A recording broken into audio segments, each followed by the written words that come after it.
Қазақ халқы ежелден ақ қыз баланың тәрбиесіне аса маңызды көңіл бөліп, әдеп пен адамгершілік сияқты қасиеттерді жоғары ұстаған. Қазақи салт дәстүрлерді бойына сіңіртіп, тәрбие берген. Қазақ қоғамында да, асыл дінімізде де қыз баласын сыйлаған, құрмет көрсетіп бәрінен биік қойған. Қыз баланы үйінде қонақ деп төрге отырғызған.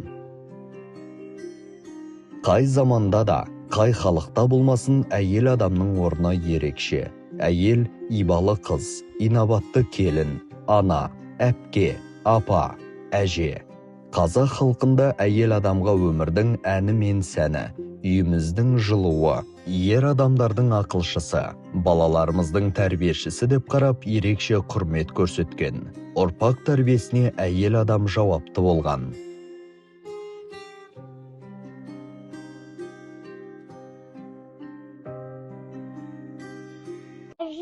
Мен суретімді анай салған арашы.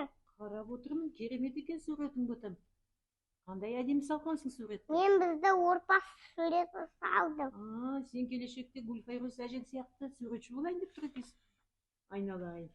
Әже, сіз не істеп жатырсыз? Мен сенің Батырхан деген ініңнің тұсауын кесуге дайындық жұмысын жүргізіп жатырмын. Тұсаукесер деген не?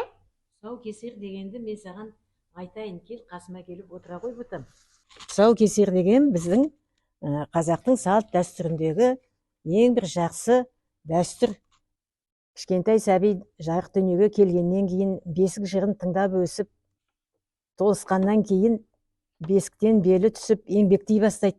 Еңбектеп болғаннан кейін аяғын қаз басып, тәй-тәй басып, қаз тұрып жүре бастайды. Содан кейін оның тұсауын кеседі. Тұсауын кескенде дана қазағым шөппен кесетін болған. Шөп деген көк шөптей көктеп өссін, қаулап, көбейсін ұрпақтары деген мағынада. Ал енді мына ала жіппен кесет, ала жіп ақ пен қараны бала айырып өссін, біреудің ала жібін аттамасын, абыройлы, атақты, адал жолы ашық болсын деген ниетпенен осы ала жіппен кесетін болған. Содан кейін малдың тоқ шегімен кесет. Тоқ шегімен кесетін себебі бай қуатты болсын өскенде, дәулетті болсын деген ниетпен осы тоқ шеппен кесіп, осындай ырымдарын жасап отырған дана халқымыз. Әлі күнге дейін біздің ұрпағымыз соны жалғастырып, кішкентай бөбек дүниеге келсе, тұсауын кесеміз, думандатып той жасаймыз. Ұқтың ба енді бұтым? Әже, ал тұсауды кім кесет? Тұсауды сүрінбейтін, шапшаң жүретін, ширақ, пысық адамға кескізеді.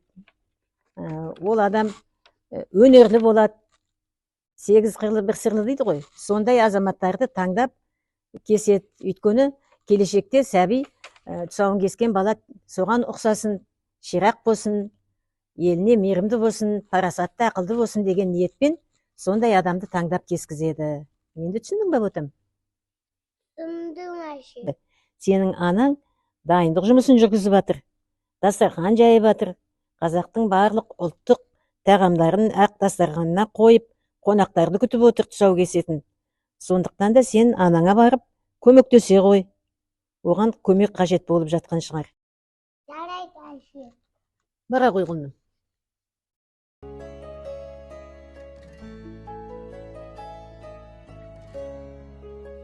Анашым, сіз не істеп жатырсыз? Сізге көмек керек па? Ау жаным, мен қонақтарға дастархан жайып жатырмын. Батырханның тұсаукесеріне дайындалып жатырмыз. О, болса. Кей ғой жаным. Қандай жанды анашым? Ас болсын күнім. Қонақтарды келе жатқан болар, әжеңді дастарханға шақыр жаным. Дастарханнан жүрміз. Ой, барайын.